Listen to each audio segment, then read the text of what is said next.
The next step is to actually try to get another account working with your girlfriend, another account working with your brother, with your mother and your father. But the next step is to actually try to get another account working with your girlfriend, another account working with your brother, with your mother and your father. But you should not use the same credit card, because the credit card that was linked on this one, it's going to cause you a problem, or the PayPal. So you use new stuff. I don't care so much about the IP, to be honest with you, but if you try, or the page, you have to do something new. You have to do a new pixel, new page. You have to start all over again. It's devastating if you get banned on Facebook. I'm not saying that you will not be able to operate for some period with the other ad accounts. You should not use the same credit card, because the credit card that was linked on this one, it's going to cause you a problem, or the PayPal. So you use new stuff. I don't care so much about the IP, to be honest with you.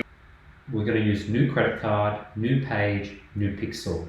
For the fresh start, I wouldn't try to connect anything that it's linked to an older banned situation to the new account. But don't link anything from the past that's banned to the new situation that you try to start fresh.